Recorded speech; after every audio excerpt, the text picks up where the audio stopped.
Light of है, inverter use करके कर रहा हूँ, थोड़ा सा ब्राइटनेस प्रॉब्लम हो सकता है बट दिख जाएगा आप लोग को। आज कॉम्बिनेशन ऑफ रजिस्टर लेता हूँ मैं।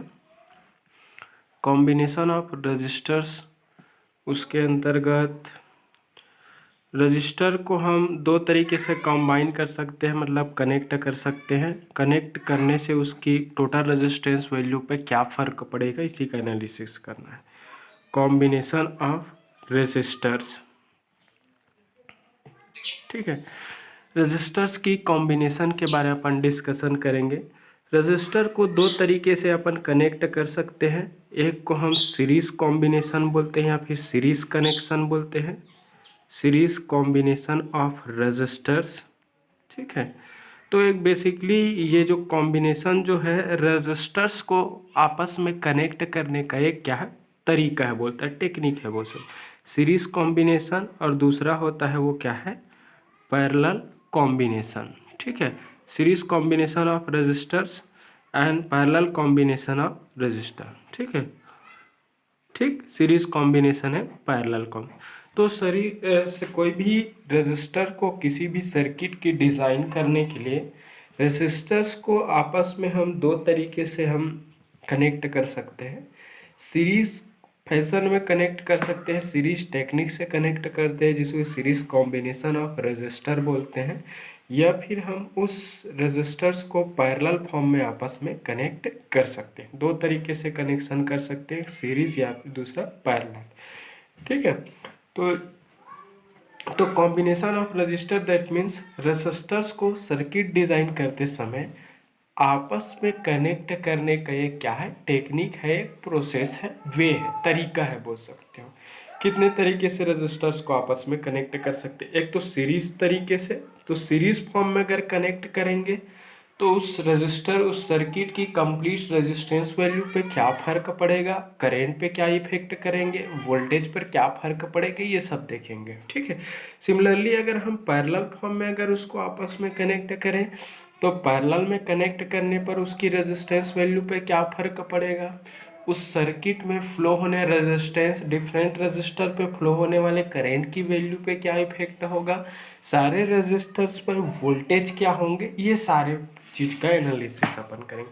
तो सीरीज कॉम्बिनेशन पहले देखते हैं, छोटा सा है, एक लेक्चर में दोनों हो जाएगा, फिर दोनों का न्यूमेरिकल प्रैक्टिस करेंगे, ठीक है। तो series combination of resistors, series combination of resistors, series combination of resistors, resistors का सीरीज कॉम्बिनेशन, ठीक है। तो सीरीज कॉम्बिनेशन ऑफ रजिस्टर्स देख लेते हैं। तो देखो, कोई भी रजिस्टर है वो सीरीज फॉर्म में कब कहलाएंगे, यदि किसी रजिस्टर का एक एंड किसी अनदर रजिस्टर्स के दूसरी एंड से जुड़ा हो, तब वो क्या कहलाएगा, वो सीरीज फॉर्म में। अगर कोई रजिस्टर है, किसी रजिस्टर का एक टर्मिनल किसी अनदर रजिस्टर के सिर्फ एक टर्मिनल से कर, श्रेणीबद्ध बोलते हैं इसको, मतलब एक सिरा है वो सिर्फ अनदर रजिस्टर के सिर्फ एक टर्मिनल से बस कनेक्टेड रहेगा, और दूसरी टर्मिनल है वो रजिस्टर्स का कोई अनदर पॉइंट से कनेक्टेड रहेगा। क्लियर हुआ। जैसे कि मान लीजिए एक रजिस्टर का सिंबल है, इसकी रेजिस्टेंस वैल्यू को मैं R1 ओम मान लेता हूँ, इसको मान लेता हूँ मैं R2 ओम मान लेता हूँ, इसको दे देता हूँ मैं R3 ओम। 3 रजिस्टर लिया हूँ, आप कितने भी ले सकते हैं, मैं थ्योरी और इसकी बेसिक कंसेप्ट बता रहा हूँ। तो रजिस्टर R1 का एक फर्स्ट टर्मिनल ये है, सेकेंड टर्मिनल ये है। रजिस्टर R1 का दूसरी टर्मिनल है वो रजिस्टर R2 के फर्स्ट टर्मिनल से जुड़ रहा है। रजिस्टर R2 का दूसरी टर्मिनल है वो रजिस्टर R3 की पहली टर्मिनल से जुड़ रहा है, और रजिस्टर R3 की दूसरी टर्मिनल किसी अनदर टर्मिनल से जुड़ेगा। अनदर रजिस्टर से जुड़ सकता है, किसी वोल्टेज सोर्स से जुड़ सकता है, किसी करंट सोर्स से भी जुड़ सकता है।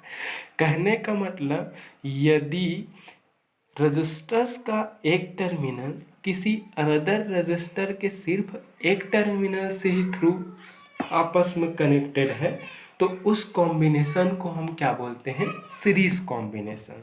तो एक रजिस्टर का एक एंड किसी अनदर रजिस्टर के एक एंड से, सेकेंड रजिस्टर का सेकेंड एंड थर्ड रजिस्टर की फर्स्ट एंड से, थर्ड रजिस्टर का सेकेंड एंड फोर्थ रजिस्टर के फर्स्ट एंड से, इस टाइप से। तो जब भी किसी रजिस्टर्स का एक टर्मिनल ही किसी अनदर रजिस्टर के सिर्फ एक टर्मिनल से आपस में जुड़ा हो तो उस कॉम्बिनेशन को क्या बोलते हैं? Series combination. ठीक है, तो सीरीज कॉम्बिनेशन ऑफ रजिस्टर, तो सपोज मैंने 3 रजिस्टर्स लिया, R1, R2, R3 ओम का रजिस्टर, तीनों को आपस में सीरीज ऑर्डर में जोड़ दिया। सपोज कनेक्ट करने के बाद इन तीनों के सीरीज फर्स्ट रजिस्टर R1 के एक फर्स्ट एंड को बैटरी की पॉजिटिव प्लेट से जोड़ देता हूँ, थर्ड रजिस्टर के सेकेंड एंड को बैटरी के निगेटिव प्लेट से। सपोज इन तीनों के सीरीज कॉम्बिनेशन के क्रॉस में एक एक्सटर्नल वोल्टेज सोर्स अप्लाई कर दिया जिसकी वैल्यू क्या है? V वोल्ट है। क्लियर हुआ? मैंने 3 रजिस्टर लिया। अब देखो क्या हो रहा है, R1 का एक एंड बैटरी की पॉजिटिव प्लेट से, R1 रजिस्टर की दूसरी एंड R2 की फर्स्ट टर्मिनल से, R2 की सेकेंड टर्मिनल R3 की फर्स्ट टर्मिनल से, R3 की सेकेंड टर्मिनल है वो वोल्टेज सोर्स के निगेटिव से कनेक्टेड है। क्लियर हुआ? तो जब भी आपका किसी रजिस्टर का एक एंड किसी अनदर रजिस्टर के सिर्फ एक ही एंड से एक ही टर्मिनल से जुड़ा होता है तो उस कॉम्बिनेशन को रजिस्टर का क्या बोलते हैं? सीरीज कॉम्बिनेशन बोलते हैं। ठीक है, तो हमने 3 रजिस्टर लिया, आप 2 में भी बता सकते हो, एक से अधिक रजिस्टर्स का होना जरूरी है। ठीक है, तो 3 4 जितना भी लेना चाहो, 3 सफिशिएंट है थ्योरी के लिए। तो मैंने इन तीनों के सीरीज कॉम्बिनेशन के अक्रॉस एक एक्सटर्नल वोल्टेज सोर्स अप्लाई कर दिया। सपोज इस external DC voltage source V के कारण इस सर्किट में फ्लो होने वाले करंट को क्या मान लिया? I। अब जैसे ही इन तीनों के सीरीज कॉम्बिनेशन में मैं इस external DC voltage source connect किया हूँ तो यहाँ पर एक क्लोज पाथ बन जा रहा है, देख सकते हो क्लोज पाथ बन रहा है, सिंगल पाथ बन रहा है कि नहीं। यहाँ से अगर प्लेट से इस बैटरी के पॉजिटिव प्लेट से स्टार्ट करूँगा तो R1, फिर R1 से R2, R2 से फिर R3, R3 से होते हुए फिर वापस निगेटिव प्लेट, एक ही बंद पाथ बन रहा है, यहाँ पर सिंगल क्लोज लूप बन रहा है। तो सिंगल क्लोज पाथ बन रहा है, एक सिंगल स्मॉलेस्ट क्लोज पाथ है और किसी सर्किट के स्मॉलेस्ट क्लोज पाथ को हम मेश बोलते हैं। क्या बोलते हैं? मेश। क्या बोलते हैं? मेश, MESH, मेश बोलते हैं। तो यहाँ पर स्मॉलेस्ट क्लोज पाथ है, किसी भी सर्किट की स्मॉलेस्ट क्लोज पाथ को ही क्या बोला जाता है? मेश बोला। तो सब जैसे हम इसमें external DC voltage source apply करते हैं, इस एक्सटर्नल डीसी वोल्टेज सोर्स के कारण बैटरी के पॉजिटिव प्लेट से सपोज एक I करंट का फ्लो होना शुरू हो जाता है। तो पॉजिटिव प्लेट से करंट I फ्लो होंगे। क्यों I लिया हूँ? I1, I2, I3 क्यों नहीं लिया? क्योंकि एक ही मेश है, एक ही क्लोज पाथ है, तो एक ही क्लोज पाथ में केवल और केवल सिर्फ और सिर्फ ओनली एक ही इलेक्ट्रिकल करंट का फ्लो हो सकता है। ठीक है, तो ओनली वन सिंगल करंट का फ्लो होगा। एक मेश होने के कारण इसमें फ्लो होने वाले करंट की वैल्यू को मैं अपने तरफ से क्या मान लिया? I, और उसकी डायरेक्शन को एजम्पशन कर लिया कि सपोज करंट जो है वो इस बैटरी के पॉजिटिव प्लेट से निकल करके R1, फिर R2, फिर R3, फिर होते हुए निगेटिव प्लेट में सर्कुलेट हो रहा है। दैट मीन्स ऐसा जा रहा है इस डायरेक्शन में, क्लॉकवाइज घड़ी चलता है उस डायरेक्शन में, तो घड़ी के मूविंग डायरेक्शन में ही फ्लो हो रहा है। मैंने एजम्पशन किया, आप चाहते हैं तो एंटी क्लॉकवाइज भी एजम्पशन कर सकते हो। क्लियर हुआ? तो मैंने इस पर्टिकुलर सिंगल क्लोज पाथ पे, सिंगल मेश पे एक फ्लो होने वाले करंट अपने तरफ से मान लिया I। ठीक है, देखने से क्या पता चल जा रहा है कि I जो करंट है वो इस सिंगल मेश पर फ्लो हो रहा है, मतलब इस बैटरी के पॉजिटिव प्लेट से निकल करके R1 में जा रहा है। तो जो करंट इस R1 रजिस्टर पे फ्लो हुआ, सेम वही करंट है वो रजिस्टर R2 पे फ्लो हो रहा है, सेम वही रजिस्टर है वो, सेम वही करंट है रजिस्टर R3 पे फ्लो हो रहा है, और जो रजिस्टेंस R3 पे फ्लो हुआ वही करंट सर्कुलेट होकर वापस फिर से कहाँ आ रहा है? बैटरी में आ रहा है।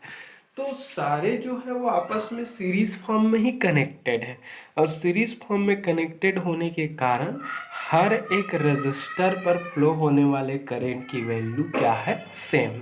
तो हमेशा के लिए याद रखो कि जब भी कोई एलिमेंट, जब भी कोई कंपोनेंट आपस में सीरीज फॉर्म में कनेक्टेड होंगे, हमेशा उसमें फ्लो होने वाले करंट की वैल्यू क्या होगा, सेम होगा। ठीक है, तो करंट की वैल्यू सेम होंगे, क्योंकि जो R1 में फ्लो होगा वही करंट R2 में जाएगा, जो R2 में फ्लो होगा वही करंट क्या है, R3 में जाएगा, R3 में जाएगा, वही फिर वापस बैटरी में सर्कुलेट होंगे। तो सिंगल मेश है, सभी एलिमेंट सीरीज में है, सीरीज में होने के कारण फ्लो होने वाले करंट की वैल्यू क्या होगा, सेम होगा। क्लियर हुआ। अब क्या है, यहाँ पर मैंने I मान लिया। अब सपोज मैं इसमें KVL लगा देता हूँ, एनालिसिस करना है मुझे। Apply KVL at this close path, इसी क्लोज पाथ पे, इसी क्लोज पाथ पे या फिर मेश पे, इसी को मेश बोलते हैं। स्मॉलेस्ट क्लोज पाथ को ही क्या बोला जाता है, मेश। ठीक है, तो छोटा सा क्लोज पाथ है, एक सर्किट है, बंद पाथ है, बंद पाथ में ही करंट का फ्लो हो सकता है, होता है, इसी कारण इसको सर्किट। तो इस सर्किट में मैंने क्या लगाया, केवीएल। तो किरचॉफ्स वोल्टेज ला हमने देखे थे, किरचॉफ ने क्या बोला था कि किसी भी सर्किट में अप्लाइड वोल्टेज प्लस सर्किट के एलिमेंट्स पर वोल्टेज ड्रॉप का जो सम होगा वो ऑलवेज क्या होगा, जीरो होगा। उन्होंने यही बोला केवीएल। तो आप जो वोल्टेज दोगे वो, और उसके बाद जितने भी एलिमेंट पर वोल्टेज का ड्रॉप होगा उसका सम वो हमेशा क्या होगा, जीरो होगा।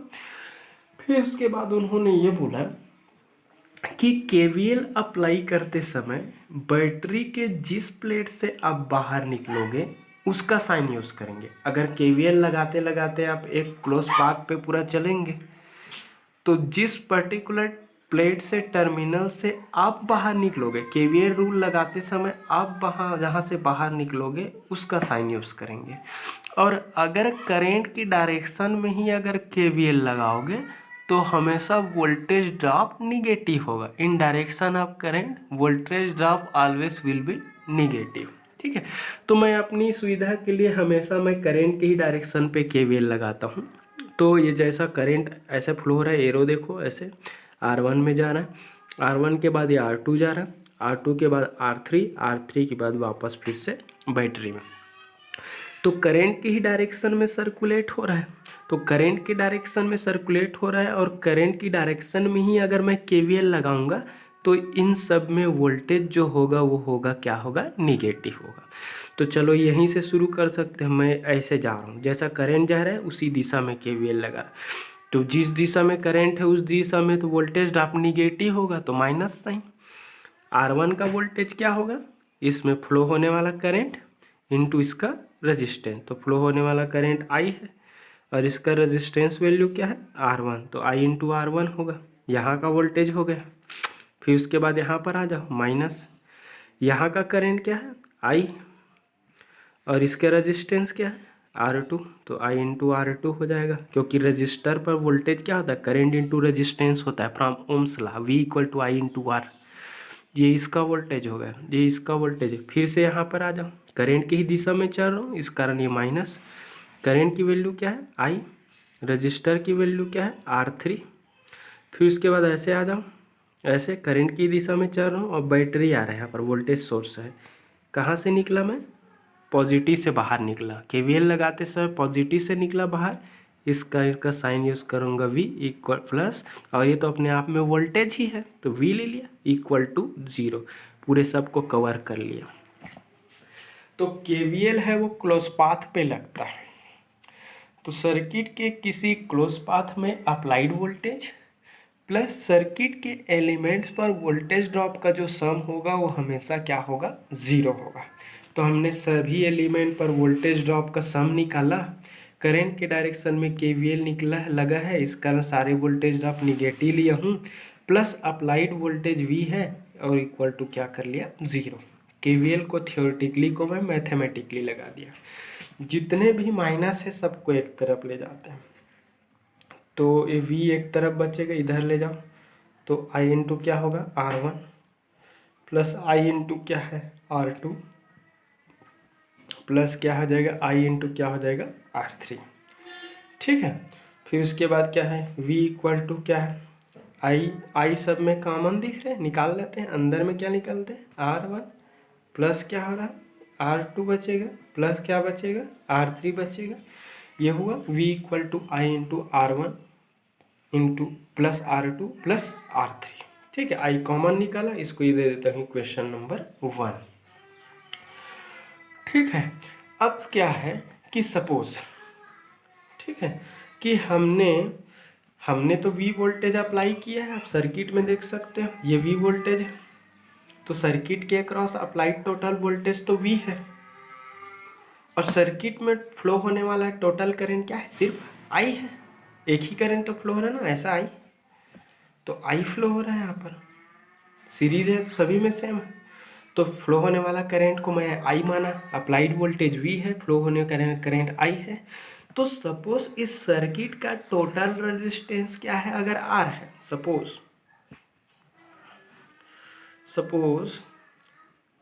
टोटल रेजिस्टेंस ऑफ सर्किट पूरे सर्किट का टोटल रेजिस्टेंस अगर R है इज R, अगर सब सर्किट का टोटल रेजिस्टेंस अगर R है देन तब क्या होगा अप्लाइड जो वोल्टेज V होगा सर्किट में फ्लो होने वाला करंट और उसकी टोटल रेजिस्टेंस के प्रोडक्ट का क्या होगा इक्वल हो। ये ओम्स लॉ से आया। अगर मैं उसमें अप्लाइड वोल्टेज को V माना हूँ, उसके कारण फ्लो होने वाला करंट I है और उसकी रेजिस्टेंस अगर टोटल R मान लिया हूँ तो V equal to I into R होगा। ये इक्वेशन नंबर 2 हो जाएगा। तो इक्वेशन नंबर 1 और 2 से क्या हो जाएगा, फ्रॉम इक्वेशन नंबर 1 एंड 2 1 और 2 से कंपेयर करेंगे, V इक्वल है आई इक्वल है, तो यहाँ पर क्या हो जाएगा कंपेयर करने से दोनों को इक्वेट करूँगा तो आई कैंसिल हो जाएगा, तो R इक्वल टू क्या हो जाएगा R1 प्लस R2 प्लस क्या होगा R3। So this will be expression for series combination of resistor. R1 equation number 1 और 2 को मैंने यहाँ पर कंपैरिजन किया है। कंपैरिजन करने से दोनों पक्ष इक्वल है तो ये भी इक्वल होगा, तो I और I कैंसिल होगा, तो R बराबर क्या हो जाएगा R1 plus R2 plus R3 equating equation number 1 and 2। तो R equal to R1 plus R2 plus क्या हो जाएगा ये R3 हो जाएगा। क्लियर हुआ।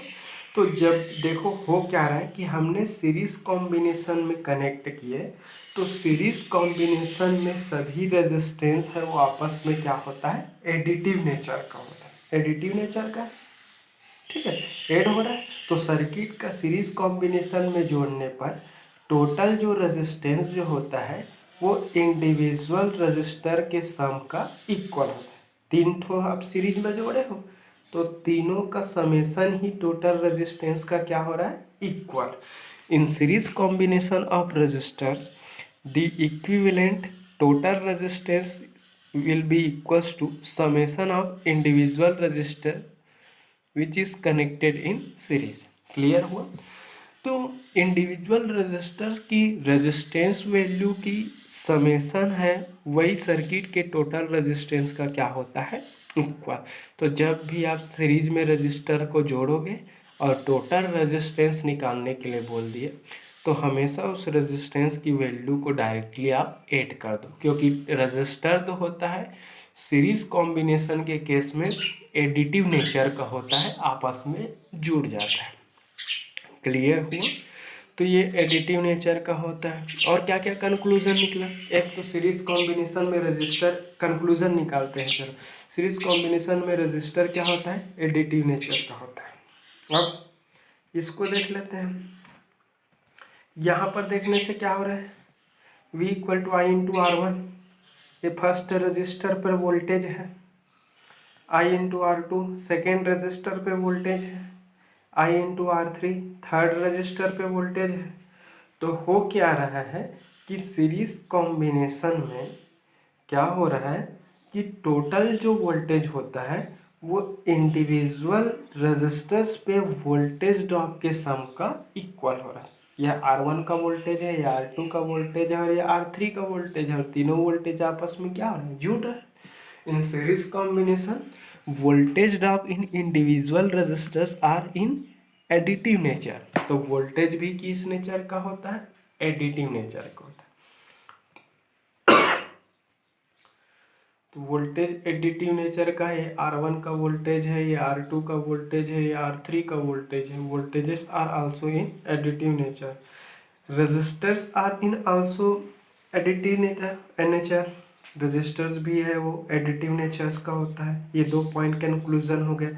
जब वोल्टेज एडिटिव नेचर्स का हो रहा है तो इंडिविजुअल रेजिस्टर्स पे जो पावर होगा वो भी क्या होगा, वो भी एडिटिव नेचर का होगा।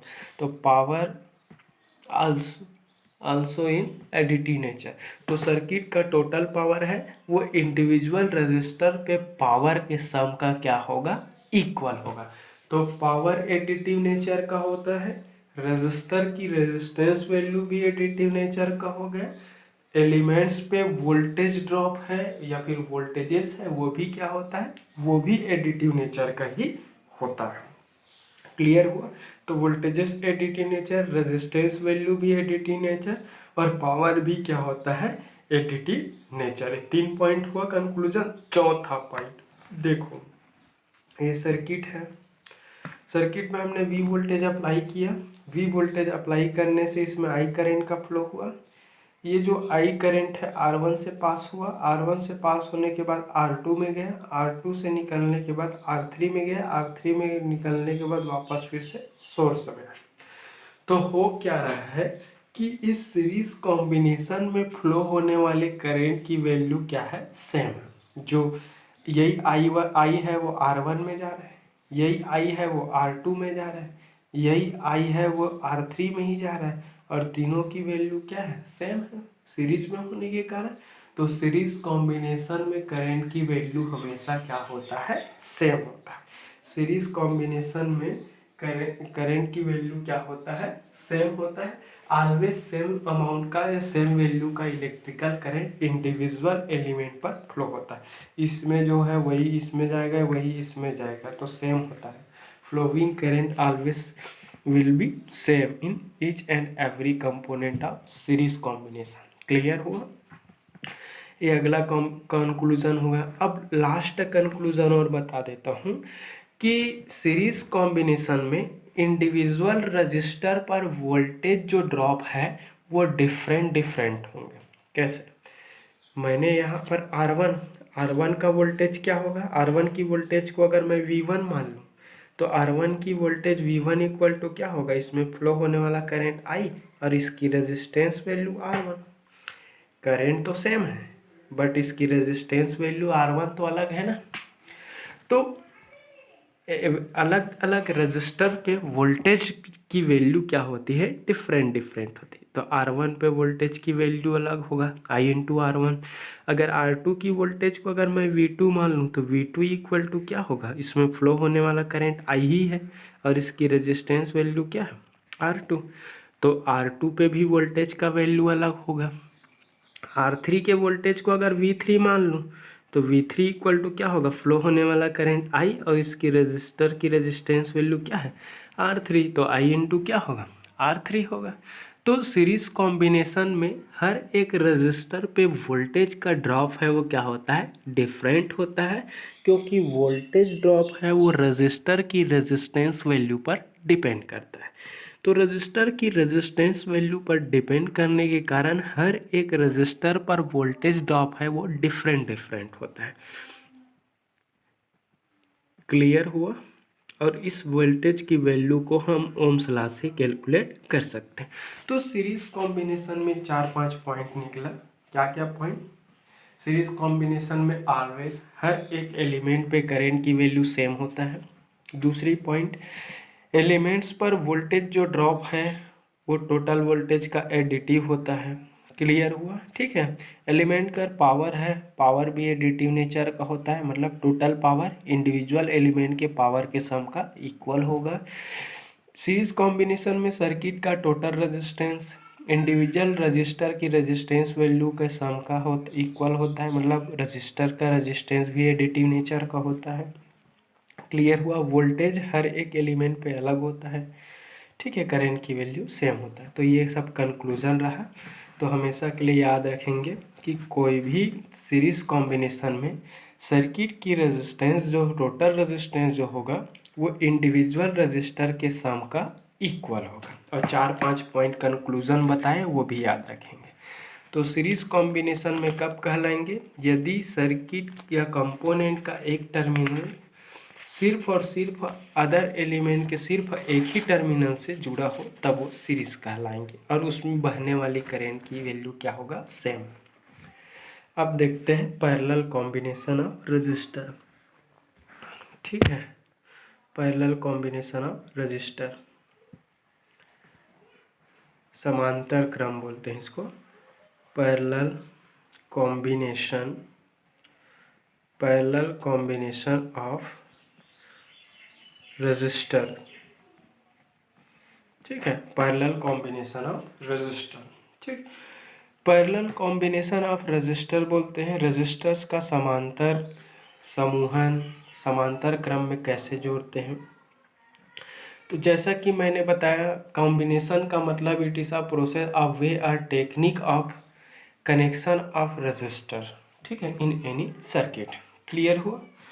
तो रजिस्टर्स को कोई भी सर्किट में कनेक्ट करने का एक तरीका है, एक वे है, एक टेक्निक है, उसी को बोलते हैं कॉम्बिनेशन। क्लियर हुआ। ठीक है, तो ये है पैरेलल कॉम्बिनेशन। सीरीज में हमने देखे थे कि जब भी कोई रजिस्टर का एक टर्मिनल किसी अनदर रजिस्टर के सिर्फ एक ही टर्मिनल से जुड़ा हो तो वो सीरीज में कहलाता है। पैरेलल देख लेते हैं। पैरेलल कॉम्बिनेशन में क्या होगा, इस टाइप से सर्किट ड्रॉ कर लेता हूँ, उसके बाद ही आपको डेफिनेशन और इसका थोड़ा थ्योरी क्लियर होगा। सपोज ये R1 इस रजिस्टर की सिंबल है, इसकी रेजिस्टेंस वैल्यू R1 है। यहाँ पर एक और रजिस्टर ले लेता हूँ, इस रजिस्टर की वैल्यू R2 ले लेता हूँ।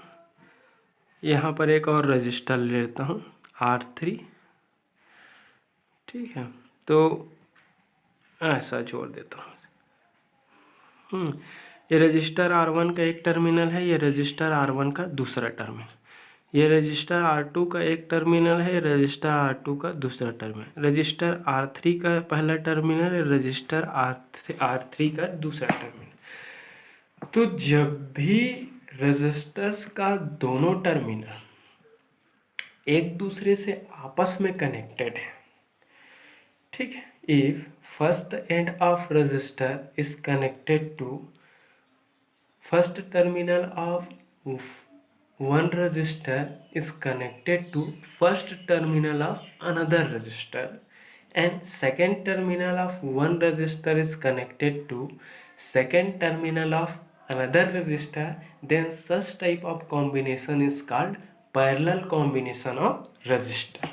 ठीक है, इसका मतलब क्या हुआ, जब भी रजिस्टर का दोनों सिरा एक दूसरे से आपस में कनेक्टेड हो तो वह कॉम्बिनेशन क्या कहलाता है? पैरेलल कॉम्बिनेशन कहलाता है। सर्किट से देख सकते हो, R1 का पहला R2 के पहले से, R1 का दूसरा R2 के दूसरे से, वैसे ही R3 का पहला भी R2 से ही जुड़ा है और R1 से भी जुड़ा है। एक ही पॉइंट पर तीनों जुड़े हैं, मतलब एक दूसरे से जुड़ा है।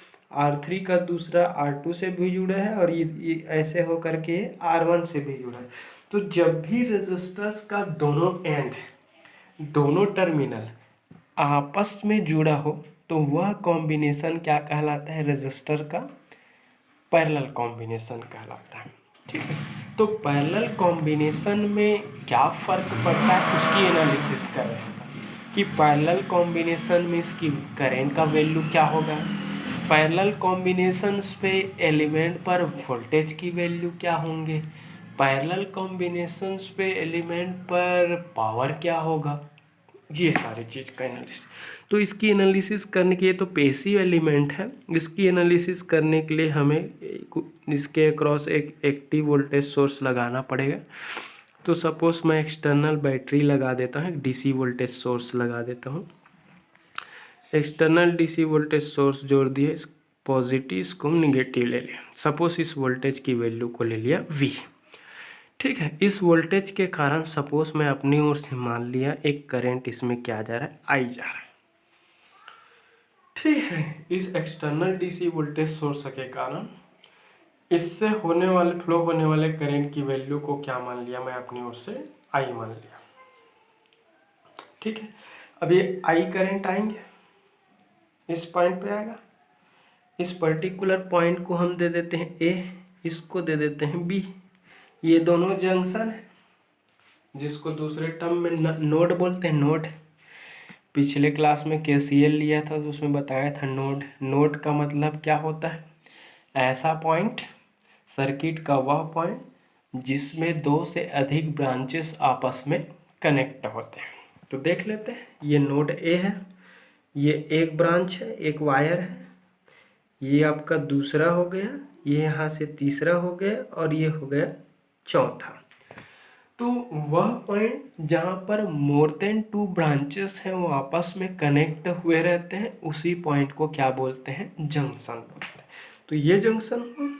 वैसे यहाँ पर पॉइंट B है, यहाँ पर एक ये ब्रांच हुआ, ये दूसरा ब्रांच हुआ, ये सर्किट का तीसरा ब्रांच हुआ, ये आपका सर्किट का क्या हो गया, चौथा ब्रांच हुआ। तो यहाँ पर भी 2 से अधिक ब्रांचेस कनेक्टेड है, इस कारण पॉइंट B को भी क्या बोलूँगा मैं, जंक्शन बोलूँगा। ठीक है, तो यहाँ पर A और B दो जंक्शन मार्किंग कर दिया हूँ। तो इस वोल्टेज सोर्स V के कारण यहाँ पर एक करंट I फ्लो होगा, I होकर यहाँ पर A पॉइंट पे रहेंगे। ठीक है, ये I जो है इस जंक्शन के लिए आने वाला करंट, क्योंकि जंक्शन की ओर आ रहा है एरो। अब इस जंक्शन पे ये I करंट आएंगे तो यहाँ पर 3-4 रास्ता दिखेगा। ये एक रास्ता दिख रहा है उस करंट के लिए, ये एक रास्ता दिख रहा है, ये आपका तीसरा रास्ता दिख रहा है। तो ये तीनों रास्ते में करंट है वो कुछ ना कुछ डिस्ट्रीब्यूट हो जाएगा, तीनों पाथ में चला जाएगा। कुछ अमाउंट में करंट इधर चला जाएगा, सपोज ये I1 मान लेता हूँ। इस R2 में फ्लो होंगे, कुछ अमाउंट का करंट है, उसको दे दिया मैं I2। इस इधर भी कुछ ना कुछ अमाउंट में करंट ड्रॉ होगा, इसको दे देते हैं अपन I3। R3 में फ्लो होने वाला I3। ठीक है, अब ये सारे करंट यहाँ पर R1 से फ्लो होकर इधर आएगा, ऐसे ये R2 से फ्लो होकर यहाँ पर आएंगे, फिर ये R3 से फ्लो होकर यहाँ पर आएंगे, तीनों आपस में मिलेंगे, मिल करके यहाँ पर फिर से टोटल करंट के फॉर्म I के फॉर्म में फिर से ऐसे चला जाएगा।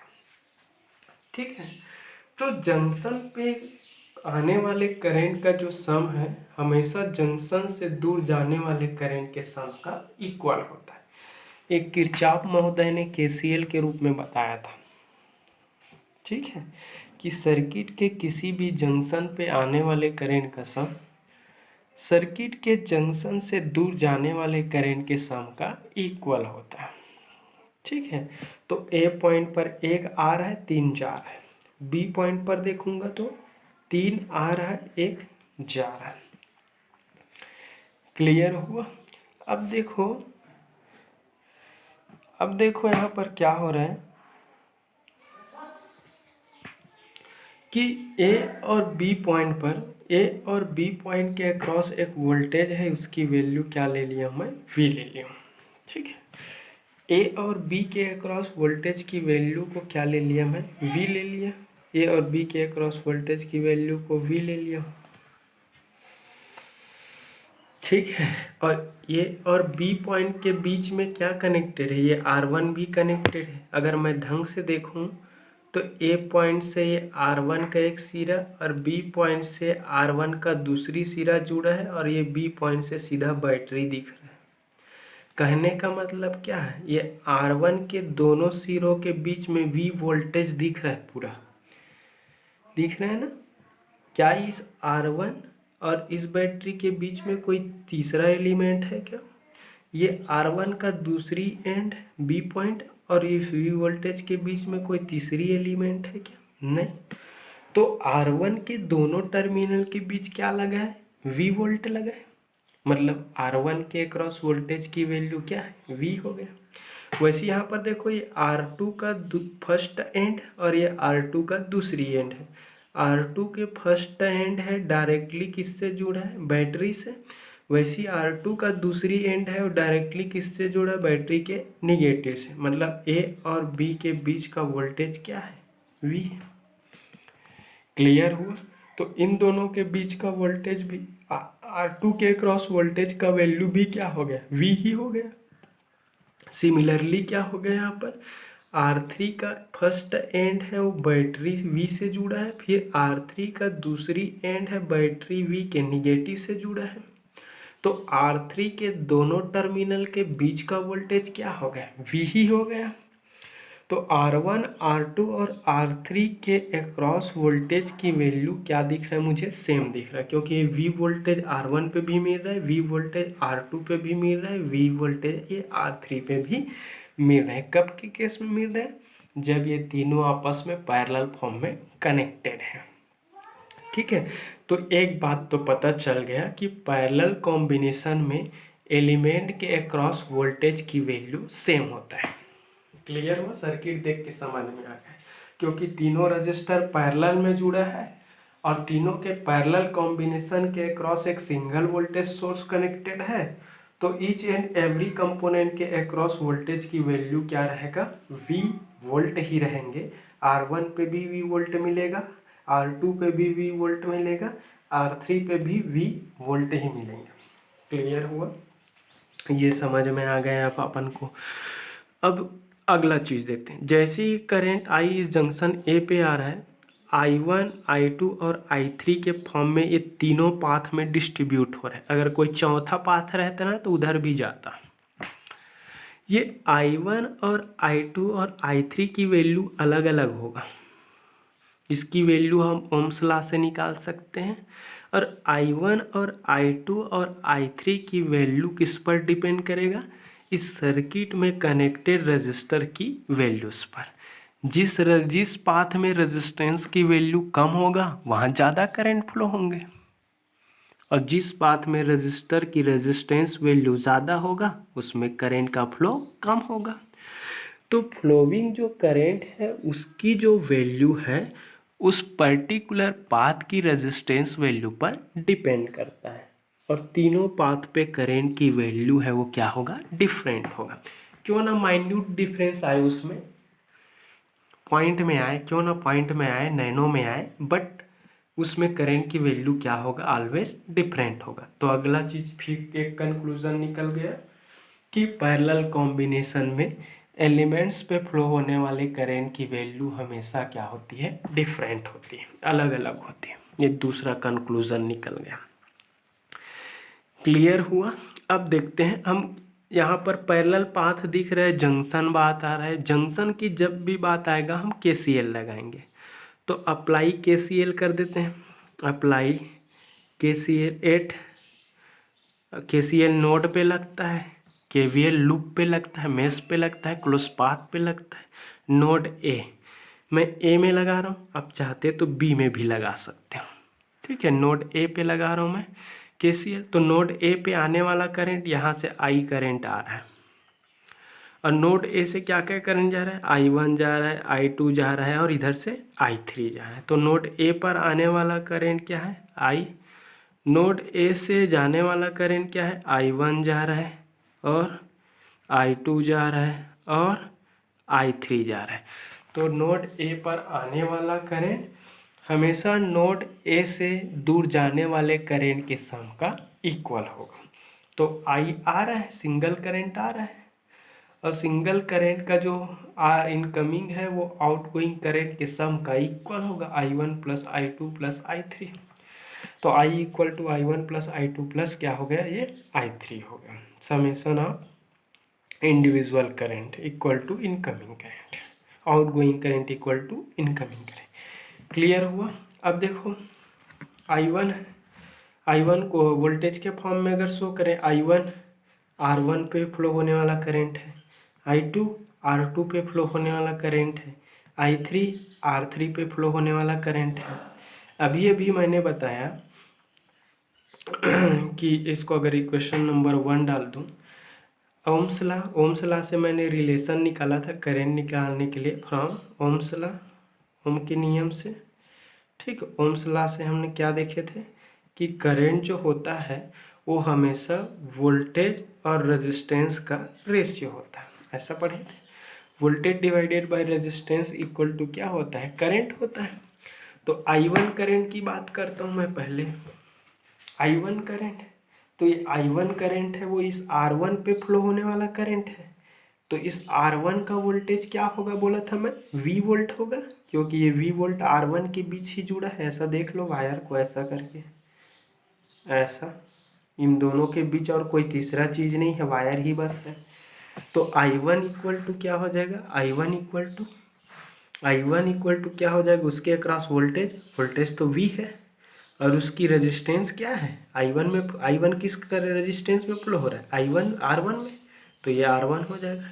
वैसे I2 देख लेते हैं, I2 किस में फ्लो हो रहा है, R2 में, ये R2 में। तो R2 पे वोल्टेज कितना है, ये आपका V वोल्ट है, ये R2 किसके बीच लगा है, V वोल्ट के बीच लगा है, तो उसकी वोल्टेज V और इसकी रेजिस्टेंस R2 जिसमें वो फ्लो हो रहा है, R2 रेजिस्टेंस पे फ्लो हो रहा है। वैसे I3 ले लेते हैं, I3 इक्वल टू क्या हो जाएगा, V वोल्टेज और डिवाइडेड बाय रेजिस्टेंस R3 फिर फ्लो हो रहा है। तो इस सारे की वैल्यू इक्वेशन नंबर 1 पे रख देते हैं। ठीक है, तो फ्रॉम इक्वेशन 1 से निकालेंगे तो I इक्वल टू हो जाएगा, ये हो जाएगा V by R1 plus V by R2 plus V by क्या हो जाएगा, ये R3 हो जाएगा। ठीक है, इसको दे देते हैं इक्वेशन नंबर 2 देख। तो ये इक्वेशन है उसको मैं वोल्टेज और रेजिस्टेंस के फॉर्म में दे दिया। तो आप सबको पता चल ही गया कि वोल्टेज का वैल्यू पैरेलल कॉम्बिनेशन में सेम होता है, हर एक रजिस्टर पे वोल्टेज की वैल्यू हमेशा सेम होती है। क्लियर हुआ? ठीक है, अब देखो हमने इस सर्किट की टोटल रेजिस्टेंस को मान लिया जाए, सपोज, ठीक है, टोटल रेजिस्टेंस है, total resistance of circuit, total resistance of circuit, ठीक है, इस R। अगर सर्किट के टोटल रेजिस्टेंस को मैं अपने तरफ से R ओम मान लूँ, तो सर्किट में फ्लो होने वाला करंट I जो होगा, सर्किट का टोटल करंट I है, वो सर्किट के अक्रॉस टोटल वोल्टेज और सर्किट के टोटल रेजिस्टेंस का रेशियो होगा। ये कहाँ से है, ओम्स लॉ से। I equal to V by R होता है, तो I equal to V by R, V क्या है, सर्किट के अक्रॉस टोटल वोल्टेज, R क्या है, सर्किट का टोटल रेजिस्टेंस है। ठीक है, और I क्या है, सर्किट में फ्लो होने वाला total current.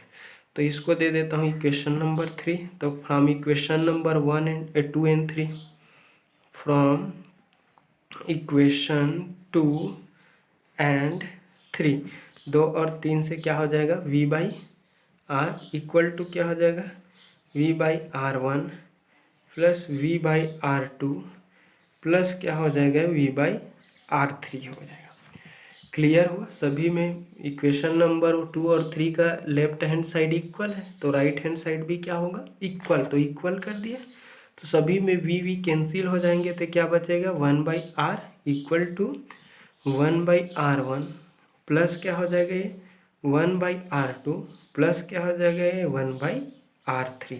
So this will be relationship of total resistance, then reciprocal of total resistance will be summation of reciprocal of individual resistance। ठीक है, तो टोटल रेजिस्टेंस का जो रेसिप्रोकल जो होगा वो इंडिविजुअल रजिस्टर के रेसिप्रोकल के सम का इक्वल होगा। R1 रजिस्टर का उल्टा प्लस R2 का रेसिप्रोकल उल्टा निकालो, फिर R3 का उल्टा निकालो और तीनों को समेशन कर दो। तो जो समेशन आएगा वो टोटल रेजिस्टेंस का उल्टा निकलेगा, मतलब उसका एक बार रिवर्स करोगे फिर R मिल जाएगा। न्यूमेरिकल में क्लियर हो जाएगा आप लोगों को। तो ये पैरेलल कॉम्बिनेशन में सर्किट के टोटल रेजिस्टेंस का मैथमेटिकल एक्सप्रेशन। अब एक बार कंक्लूड कर देता हूँ कि पैरेलल कॉम्बिनेशन में वोल्टेज की वैल्यू सेम है, R1 में भी V वोल्ट मिला, R2 में भी V वोल्ट मिला, R3 में भी V वोल्ट मिलता है। तो पैरेलल कॉम्बिनेशन में इंडिविजुअल एलिमेंट के क्रॉस वोल्टेज की वैल्यू सेम होती है। दूसरी पॉइंट, पैरेलल कॉम्बिनेशन में इंडिविजुअल जो करंट है उसकी वैल्यू अलग अलग होती है। तो I1, I2 और I3 की वैल्यू अलग होगा, क्योंकि इंडिविजुअल जो रजिस्टर्स पे फ्लो होने वाले करंट की वैल्यू अलग अलग होंगे, क्योंकि उसकी रेजिस्टेंस वैल्यू भी क्या है, अलग अलग। तो R1 में अलग करंट फ्लो होगा, R2 में अलग करंट फ्लो होगा, R3 में भी अलग करंट फ्लो होगा। ठीक है, तो I1, I2 और I3 की वैल्यू अलग होगा, इसकी वैल्यू हम ओम्स लॉ से कैलकुलेट कर सकते हैं।